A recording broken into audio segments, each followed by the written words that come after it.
Palestinians in Gaza search for survivors after Israel's latest strike on the enclave.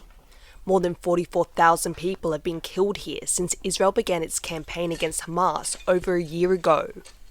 Now the men leading the charge are wanted for crimes against humanity. The International Criminal Court in The Hague has issued arrest warrants for Israeli Prime Minister Benjamin Netanyahu and his former Defence Minister Yoav Gallant. The ICC judges found reasonable ground to accuse the men of bearing criminal responsibility for acts including murder, persecution and using starvation against Palestinian civilians as a weapon of war.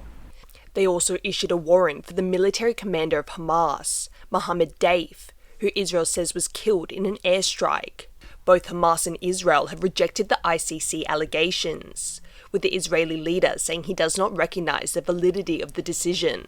זהו צעד אנטישמי שיש לו מטרה אחת, להרתיע אותנו ממימוש זכותנו הטבעית להגן על עצמנו מול אויבים הקמים עלינו להשמידנו.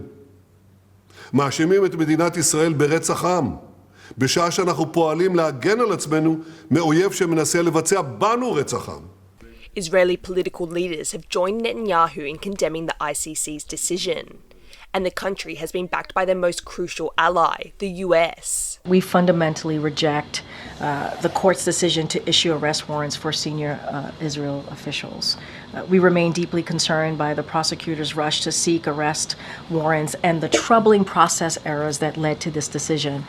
The United States has been clear that the ICC does not have jurisdiction over this matter. The US has been a staunch defender of Israel, and this week, for the fourth time, vetoed a UN Security Council resolution calling for an immediate ceasefire in Gaza, saying it did not guarantee the release of hostages taken by Hamas last year. And as they struggled to survive, Palestinians in Gaza welcomed the ICC's decision, seeing it as an important step on the path to justice. But many wish it had come sooner. لذلك هذا القرار تأخر كثيرا، ولكن أن تصدر المحكمة هذه المذكرات اليوم لنتنياهو والوزير الحرب السابق، أنا بعتقد أنه يأتي بالاتجاه الصحيح، وخاصة بعد صدور الفيتو الأمريكي بالأمس لوقف إطلاق النار وإجهاض ذلك القرار في المجلس الأمني الدولي.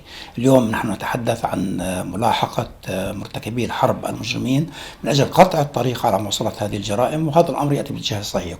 But those accused may not face prosecution anytime soon. The International Criminal Court doesn't have the power to enforce arrests, relying on its 124 member states to apprehend alleged criminals if they step foot in their countries. Israel and the US are not ICC members. Friends of the court really need to step up and show that they are willing to back the court.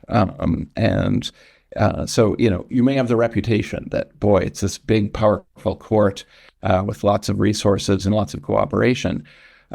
But we haven't had sufficient cooperation. Several of Israel's allies, including Italy, France and Canada, have indicated that they would implement the ICC warrants if given the chance.